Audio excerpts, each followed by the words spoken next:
Thank you, Dr. Jay Kumar, for inviting me here. And I'm actually very happy to be here and to discuss this important issue about Indian diaspora engagement and basically diaspora engagement. We have to discuss, we have to understand how different countries have actually engaged their diaspora during crisis, during problems, during conflicts, and various requirement-based times. So thank you, Dr. Nupur, for the generous introduction. And I am working on diaspora since some time, not very long, but I'm a kind of a student of diaspora studies. And whenever I have time, I try to understand how diasporas can be engaged or how diaspora can actually, instead of using the words opportunity, rather we can connect with our diaspora. We can discuss. We can mutually benefit each other, so that things which can happen, which people can get, and those who have motivation, who have orientation to help each other, can be facilitated, can be engaged. So today, we all know we are going through different problems, especially COVID-19, and we are in the third wave, and many things are happening. We have job loss, we have problem, we have crisis. People have lost their livelihood. Many people are now facing lots of troubles.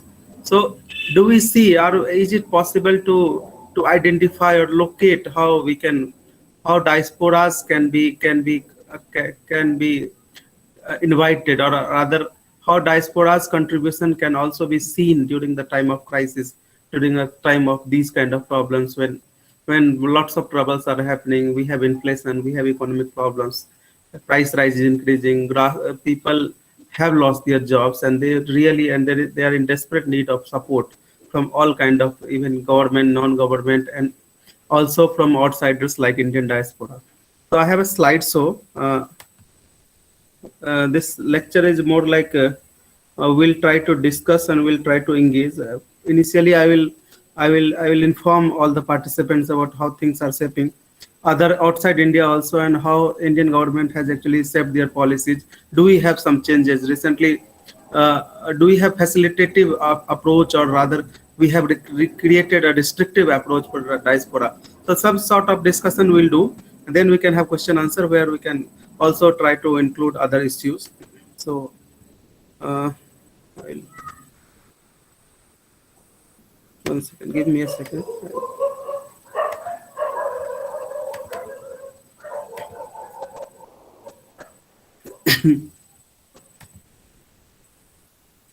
Indian diaspora in the post-COVID-19 world. What role for development? Dr. Nupur, whenever you say there is just Yes, problem, there is a video problem, so you just let me know so that I yes, can correct myself. Numbers we have seen, and basically this is very timely webinar, timely academic discussion, or timely, we can say, policy discussion, so that these discussions can help Indian people, can help government, can be also shared with other countries. So I am actually thanking Dr. Jayakumar for creating this platform, or to inviting other people who can share, who can actually help provide some kind of support to the government in policy formulation. We have huge problems. We have more than 3 crore 50 lakh or something. I think 30, 3 crore 50 lakh, more than 350 million. I think some 35 million cases are there. Sorry, 482 deaths are there. Uh, Simple. What is COVID-19? The COVID-19 pandemic is an unprecedented phenomenon that has challenged governments, international organizations, and members of the civil society worldwide to respond cohesively and effectively. Simple. We need support from everyone. We need support from all the actors, all the participants of the society. So this is a pandemic, and we really need support. How we see diaspora support, and how diasporas can be engaged, slightly theoretical. We have one very important diaspora engagement, like how to characterize, how to identify diaspora. Who is our diaspora? William Safran in 1991 has written one article, Diasporas in Modern Society, Myths of Homeland and Return. Very important. They have Dr. William Safran has characterized diaspora with 5 major characteristics. I have picked one, which is very important today, and in case of when we discuss diaspora engagement. He says, who is diaspora? Diasporas are, they believe that they should collectively be committed to the maintenance or restoration of their original homeland and to its safety and prosperity. Very clear, and this article is highly cited, well accepted by academicians and policymakers. We know there are people who are from our country who has, these people have gone outside. They have this kind of orientation within themselves. They want to engage with their homeland. They want to help. Where they want to share their ideas for the homeland, how their homeland can be prospered, how homeland people can be safe, and how things can become good for the local people, for the homeland people. I'll not be very academic today because we are discussing about something very relevant, and also slightly I will be slightly policy on towards policy perspective. A simple one, why I am saying that diasporas are very important. We have articles, we have publications, and many people have actually primary survey and with also secondary data, they have shown Indian, not just Indian, diaspora in any case have actually tried to help their homeland time and again, several times. How diasporas can be engaged? Diaspora engagement relates to how external stakeholders such as governments and other organizations interact with members of its diaspora. We have to show if we need institutional support. There should be some institutional actors in between to connect diaspora with their homeland, and these actors, their importance we'll discuss in coming slides. In addition to how the diaspora community itself cooperates with its people and institutions as internal stakeholders. So the relationship should be mutual. We need institution, and at the same time, diasporas can also directly participate. They have to see what kind of benefit they can share with the common people, to their homeland people. How to understand factors associated with diaspora engagement? Very 3A. This is from IOM iDiaspora portal. We have to see who is your diaspora. Who we have to identify. We have to read. We have to know. We have some diaspora outside. We have some people from our homeland living outside. Where are they? We have to look at. So this comes for policymakers. We have to know if where our diasporas are and what do they do. What they do has two kind of actually reflection. First, if they are in need of support, then we have to support them, and if they can support us, then also that should be recognized, that should be acknowledged, and that we should actually accept their current status, and the mutual benefit approach can be implemented here. When I say diaspora engagement, although this lecture is about Indian diaspora engagement, we'll come to Indian diaspora engagement specifically. But why? From where I have actually, from where we can see, from where we can receive motivation about diaspora engagement at the time of crisis, especially COVID-19. We have several examples. I have also noted some examples. I'll share with you how diasporas responded to crisis in their home countries, different parts of the world. We have one of the very most unfortunate and recent explosion in Beirut in 2020, where because of some mishappening, there was a huge problem in Lebanon. So in this case, particular case of Beirut explosion, many Lebanese diasporas basically actively participated in mobilizing resources to respond to the blast from their own savings. So basically, this was like individual relationship. We have seen how individual participated during the crisis at the homeland. So even the relationship, the transfer of money, transfer of support came to friends and family, and also we have seen how crowdfundings have actually done help. So although there was a problem with the like there was no government support system as such, so government could not pull the money and could not pull the support from diaspora. But there are funds were sent to both directly to the family and also to extended family, kins or neighbors, and also there was like kind of a huge sense among Lebanese diaspora for restoration, for maintenance, and also for reconstruction of the homeland issues. So we see this is very recent example when within 1 year of time, huge changes happened. Many people actually helped. Many people were helped. So this is one example. Then again, we all know Nepal had two big problems. One is flood and also during earthquake. Nepali diasporas, although very small countries, and we know the Nepal is our neighboring countries, and many of times we don't see, we don't, we see them very tiny, very small, with very few people. But Nepalese diasporas, when the crisis came during earthquake and during flood, they helped a lot. And one very important example of the help we can see, soon after earthquake, Nepali remittances increased to, I think the share of remittances to Nepali GDP was more than 15%. And this 15%, this increase we saw when Nepal had to suffer because of earthquake and flood. So this 15%, and again, the direct benefit transfer to government, not the benefit, the direct transfer by diaspora to the government was not more than 6%. But major money came directly to the people who are directly affected. So this relationship we have to locate, we have to identify. Many people can directly support their homeland people. We have also example of Nicaragua, where diaspora during the political crisis, many diaspora groups came together and started transferring money so that the local people who are suffering because of political crisis can be overcome, can have basic means for their life. For their life, they can have food and they can have proper shelter. So we have examples from Nicaragua.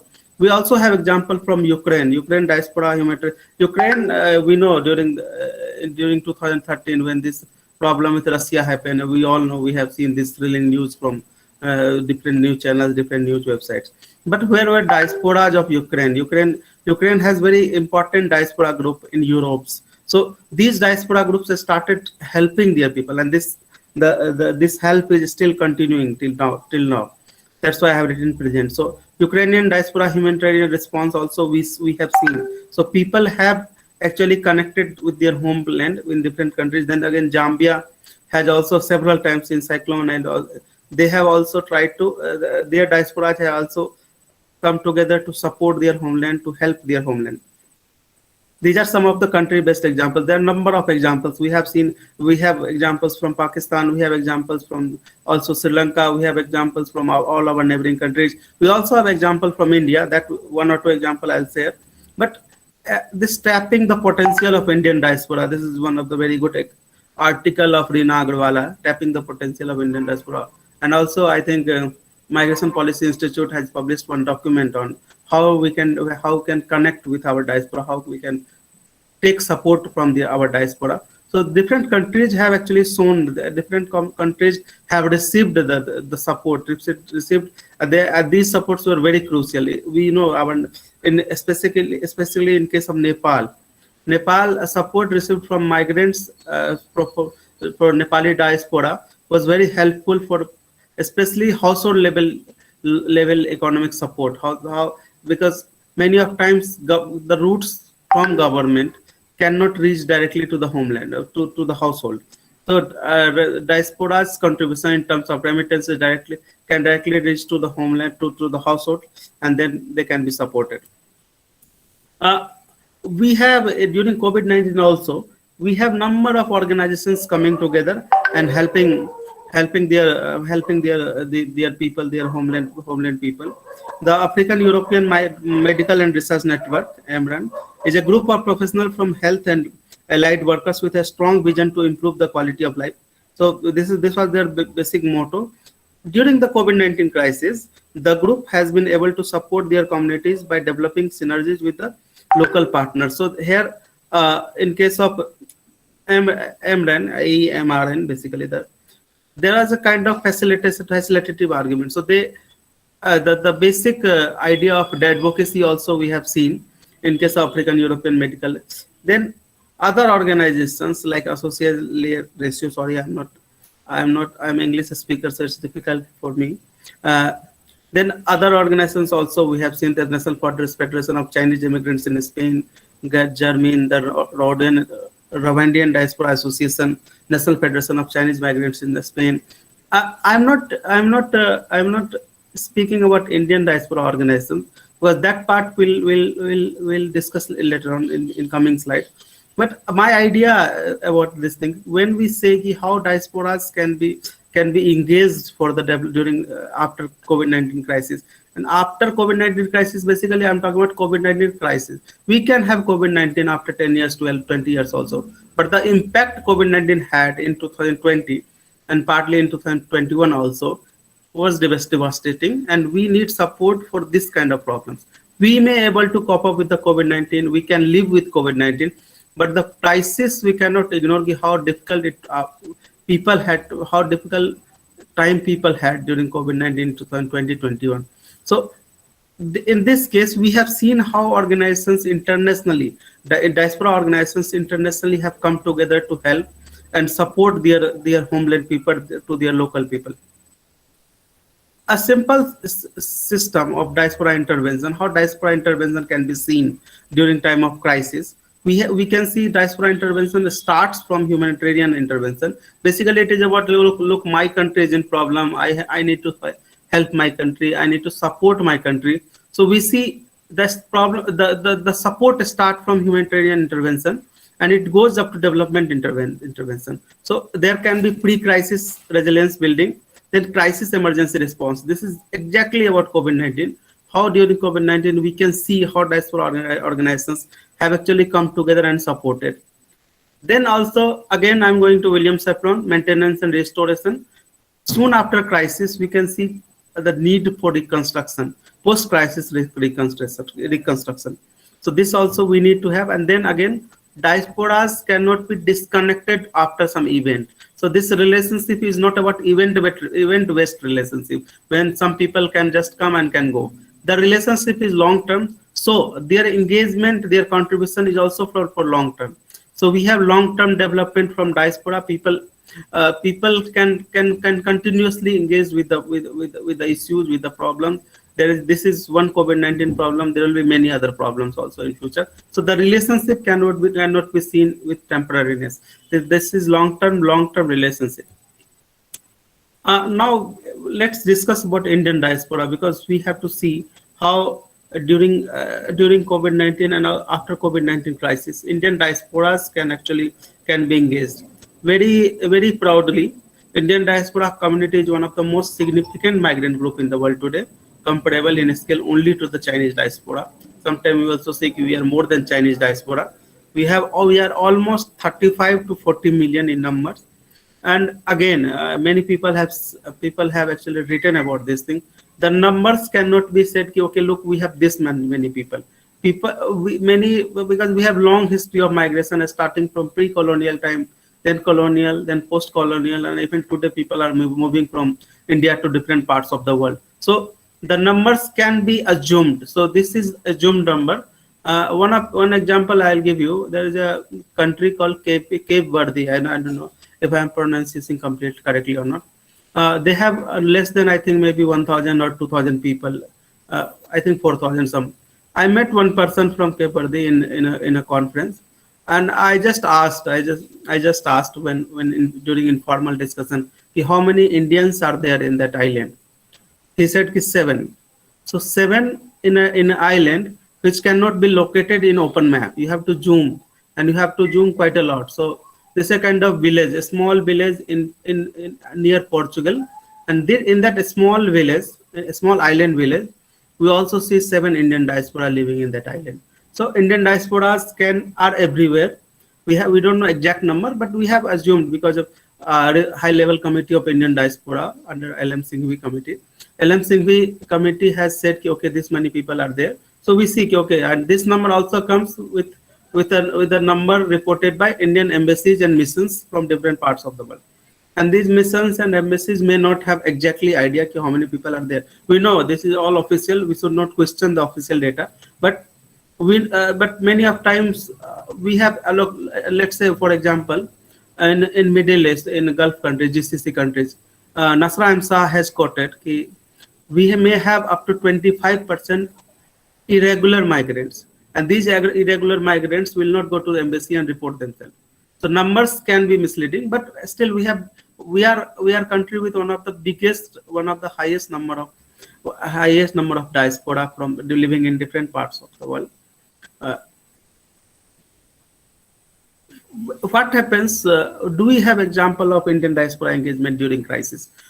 We have seen Y2K. I don't know how many people are actually aware with this thing, but I think Dr. Nupur and Jaykumar and those who are following Indian diaspora must be knowing. In 2000, there was a huge crisis about computer system. You look after 1999, this computer will stop working. There was a huge problem, huge crisis. This Y2K crisis actually helped India to get more people, to get more companies coming to our country and to start business.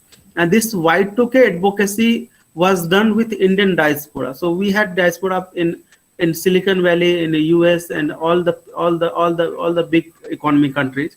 And these diasporas, using this kind of crisis, helped and also motivated organizations.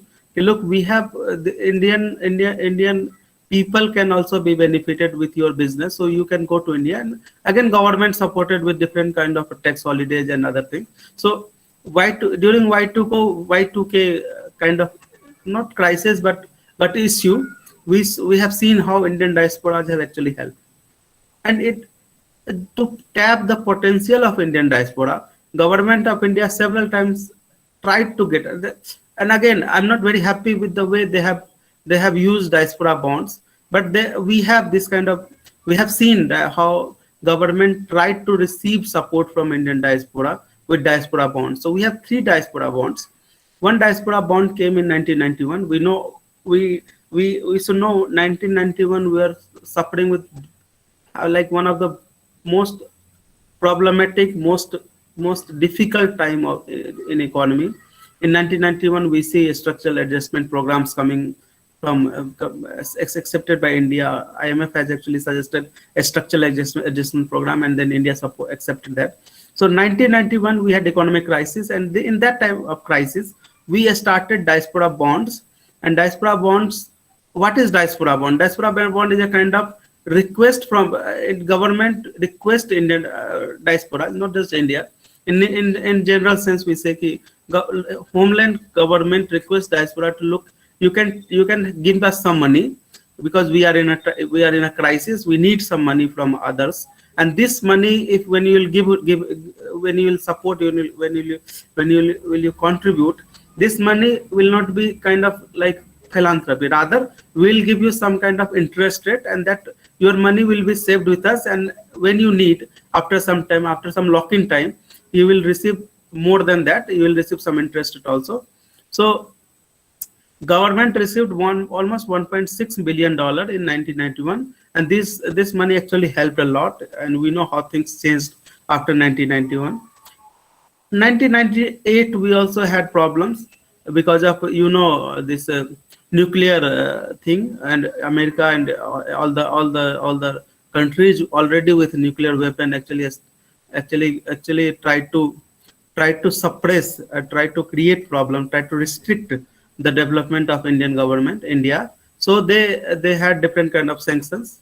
At that time also, India very intelligently talked to diaspora, and then again we had $4.2 billion support coming from Indian diaspora, again as a diaspora bond, and they received return afterward. But we need money at the time of crisis, and after crisis we can return also. So 4.2 billion came, and again 2000, when we had India-Pakistan war, Kargil war, and we wanted to have some money, and we are in in a huge crisis. We had diaspora bonds and we received $5.5 billion. Again, the maturity was 5 years because government expected that after 5 years our things will change. We can have better, we'll have better economy, so we can return money to diaspora. This kind of crisis-based engagement, whenever we had crisis, we have requested diasporas for support, and every time we requested, you can see a good amount of money we received. And what is problem with the diaspora bonds and how things can be little changed, and then that change can be helpful for India. I'll just give you an example. Israel also has diaspora bond. In case of Israel, they don't lock the maturity period, and that is not incident based support from diaspora. Rather, Israel says that diasporas can anytime support their home country. And again, this bond, whenever they will support, they will also get money returned with some interest rate. But that relationship is continuing. So diaspora bond is not event based or time based or crisis based relationship. Diaspora bonds are continuous relationship in case of Israel. And even last year in 2019, soon before COVID-19, I was in Indonesia, and Indonesia also is trying to start diaspora bond. And someone from Indonesian government talked to me. He contacted me, the person, and he said whether we should accept Indian diaspora bond or we should go for other countries. We are not completely very good with diaspora bonds, so I had to tell them, Israel is better than India. So learnings from Israel can also be implemented in case of India if we are thinking about diaspora bonds, because we have recently seen this is a huge discussion about diaspora bond. Government should have diaspora bonds so people can actually contribute and our economic problem can be little settled. I don't know, government is a little shy, but hopefully after some time we'll see diaspora bonds coming out. Indian government, let's very, very quickly discuss Indian diaspora engagement policies. And Indian government has been working has been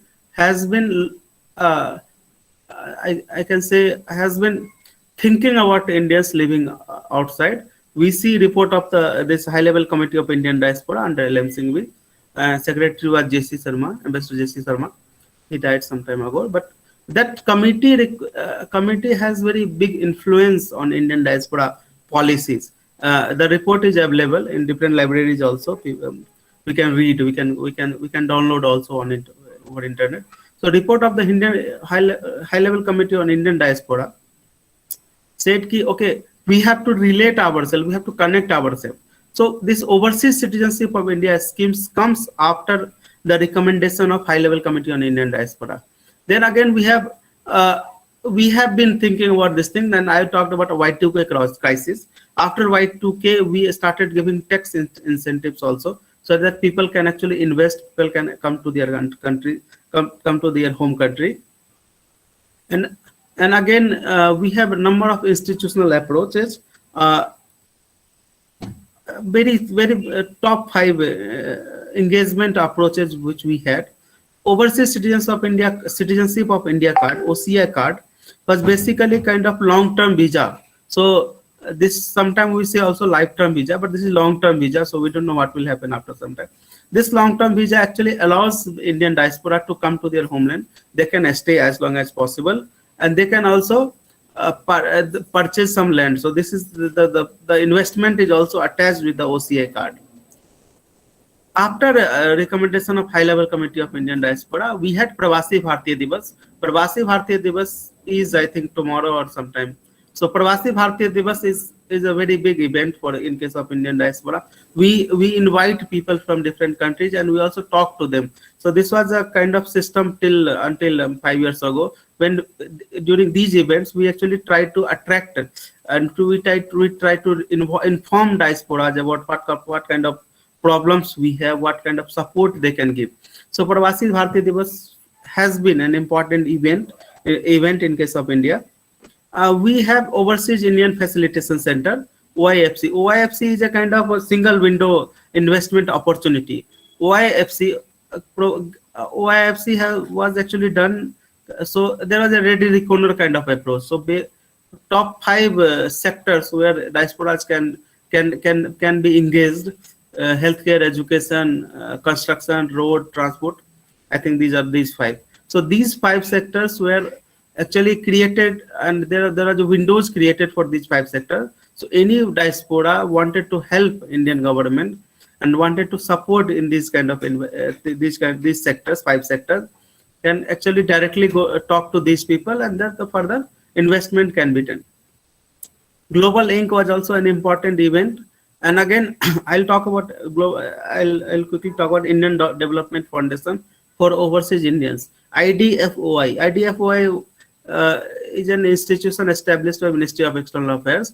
Now, how IDFOI has actually helped?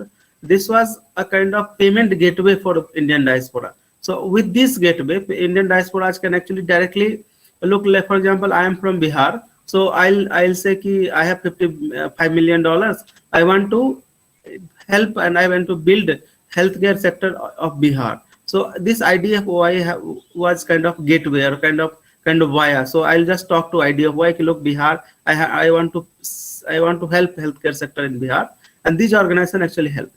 Unfortunately, many of these organizations are now closed.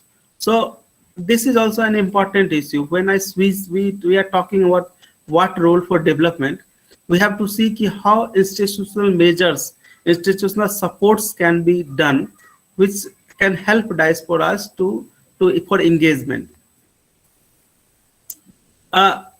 We have seen when we talk about diaspora engagement, we also have to consider how diaspora organizations living outside. I have talked about a diaspora organizational engagement in case of other countries, for example, Zambia, for China, and other countries. We also have diaspora organizations in different parts of the world. Very successful, very big organizations.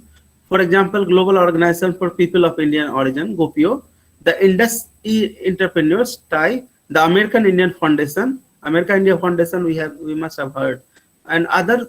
There are like I think 4 or 5 years ago, I tried to create a database for Indian diaspora organizations worldwide, and we have more than 2,000 Indian diaspora organizations from different parts of the world. Around 1,000 organizations are in North America itself. And again, UK also has big number. Even European countries also have good number. Germany alone has 92 Indian diaspora organizations. These organizations, why I am emphasizing when we talk about development-centric development, attracting the Indian diaspora for development. These organizations are kind of window or institutional support already available. We can actually directly contact these organizations. One thing, like these organizations, the existence of these organizations need to be informed in the context. Only government need not to contact them. Even common people can contact these organizations, and many of times they support. We'll discuss very quickly about how these organizations have actually supported. We see two kind of organizational support we have seen in India. One is local organizations, other is transnational organizations. What these local organizations? Who are these local organizations? Local organizations are basically returning immigrant organizations or migrants who have diasporas who have returned to their homeland and established some kind of organization, and these organizations are actually helping common people. Transnational organizations are big organizations. People need not to be in India or in their homeland. They are somewhere. They can be somewhere, anywhere in the world, and they have established this organization. These organizations have their businesses, other businesses also, but considerable engagement with the homeland. Local organizations we can see at two levels. Individual resources. One person has established the organization. Collective resources where few people have established the organization. Individual. I'll give you one example of individual resources organization in India. In Delhi, there is an organization called AWB Food Bank. AWB Food Bank is currently being run by one person from returning diaspora from North America, overall idea is to provide food to orphanage and old age homes.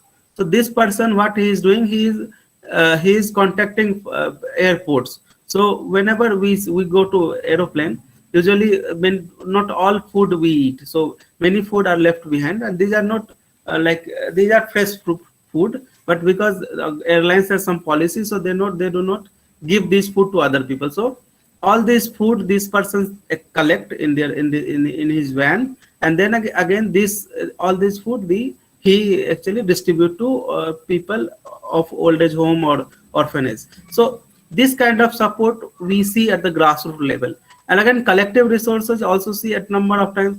In Kerala also we have seen many old age homes are being run by NRIs. So this kind of support we have this when you talk about diaspora engagement. So this is not kind of big thing.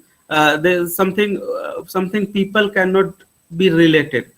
Many people are actually helping at the grassroots level. We have more than 100 organizations actively working at the grassroots level during COVID-19. We have one organization in Assam. There is a small organization in Bihar, one small village, Parth Foundation. That organization during COVID-19, they help people learn digitally, to have tablet-based learning. So number of organizations are actually helping. What is missing, we'll talk about little later. But and again, transnational organization, America India Foundation, and all these people, they have active presence in more than 22, 23 states, like kind of all pan India presence we can see. And these organizations have have relationship with local NGOs, local small organizations, and the support is continuing with the help of that. In both these cases, when we talk about local organization and also talk about transnational organizations, you can see one major problem we see. We cannot, we could not identify how government is actually trying to help. Government had some centers, some institutions, and most of these organizations are now closed. So almost all this engagement, diaspora engagement we see are actually orientation or motivation based engagement. We don't have institutional support to collect or to tap the potential of diasporas now. We had for a few years ago, but now since these institutions are now closed, diaspora engagement is all about motivational engagement, rather institutional engagement, where institutions can actually say, okay, look, if you want to help your people, we have support, we have system, you can come to us and we can help you. Village Life Improvement Foundation, VLIF, is in Chandigarh. VLIF has been established by one diaspora in Chandigarh, and that this person basically idea is to take money from Indian diaspora and complete their work. For example, some village diaspora wants to maintain sewage line of their village, of his or her village. So this kind of organization, they take money and they build the sewage line and other things.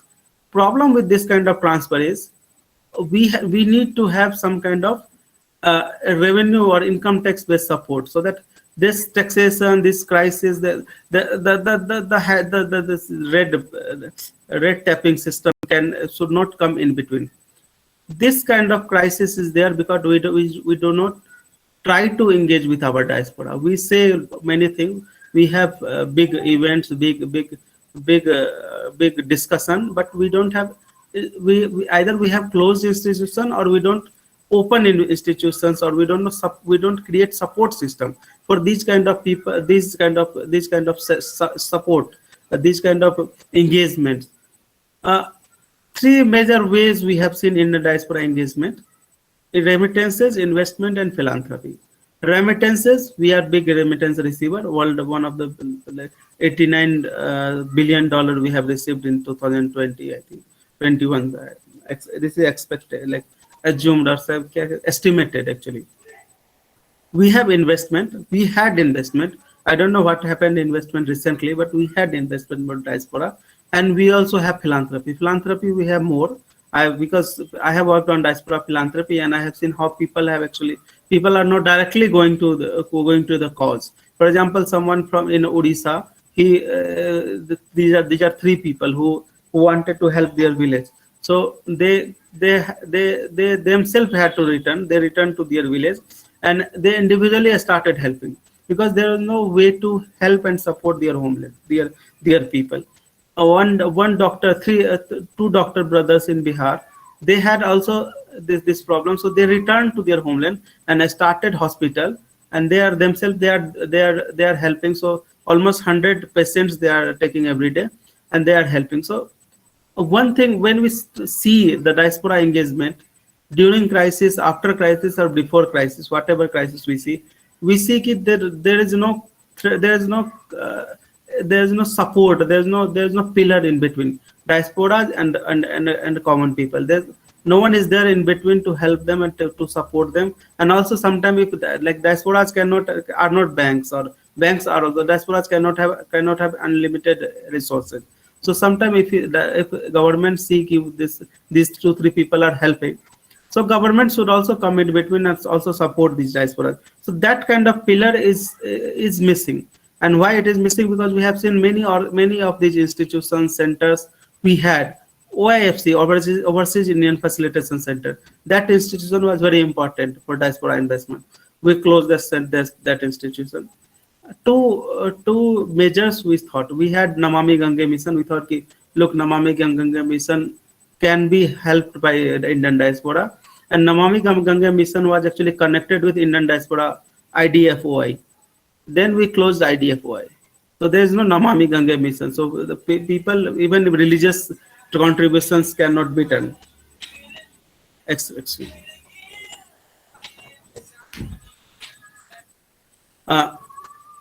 Philanthropy, I have talked. We have philanthropy. We can discuss this also. We have philanthropy all over India, because here philanthropists do not need direct support from government.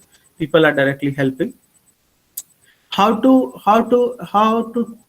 connect with our diaspora? And when I say I'm very very first line, I said ki diasporas are not opportunity. Rather diasporas are kind of people who can help. This is all about their individual will, but they are not opportunity. You can not say they are money. They are people. They want to help, so let them help. If they don't want to help, they cannot help. So stop thinking about diaspora as an opportunity. Diasporas are our own people living outside, and sometimes they want to help. So this sometime help also how can get this sometime help? We can have policy changes. We had policies after High Level Committee of Indian Diaspora. We accepted their recommendation. We tried to create policies for common people, for diaspora, so that common people can be benefited, especially during time of crisis like this. We need to have some policies, and we either if we don't want to create a new policy, let's restart the old policies which were closed. So we can have welcoming environment rather than considering them an opportunity, or rather than considering diaspora as money, bank, or something. We need to accept that they are our people. They can have their own views. So we need to accept their views. We need to connect with them. We need to connect with their views, their ideas, their support. So we need to have welcoming environment. And we need to have proactive policies for timely diasporic intervention. So this is again about enabling policies. We cannot say, okay, now this is COVID-19, we are dying, so we have few people with money in Silicon Valley, let's call them and they will give us some money. This cannot be an attitude. This is not an attitude. We have to have proactive policies. We need to have already policies for future crisis, future problems, and then so that there cannot be crisis, or there cannot be saying, okay, we are not getting help, help should be continuous. The same thing which I talked about diaspora bonds, this cannot be timely or event based system. That relationship need to be maintained, relationship need to make continuous. And then accessibility is very important. If someone wants to help, if I have $5 million, I need to know where to put those $5 million. You say, okay, you can directly help them. Directly help them requires time and energy, and many people may not have that much time. So we need to have some kind of system where people can access the requirement. So if Delhi has oxygen crisis, these diasporas can directly pay $5 million and oxygen problems can be settled. So this kind of support we need to have. And then again, we need to have better economic and political stability. So instability. So longer term, this long-term stability is there. And then again, last but very important, we have to have dialogue with diaspora. Dialogue not in the case of Madison Square kind of dialogue. Dialogue rather relationship-based dialogue. We had Pravasi Bharatiya Divas every year. Now we are having, I think, after 2 years or maybe after 3 years, or we don't know, because I have not heard about Pravasi Bharatiya Divas from tomorrow. 9th they start, I think 9th, but we have not heard about it. We have not heard anything. So dialogue should be continued. If we had dialogue, let's continue old process, or let's come out with a better process so that dialogues with diasporas can be continued. And these kind of crisis, and the crisis, we cannot say, look, we had only crossed crisis of COVID-19. In future, there won't be any crisis. Crisis can be anytime.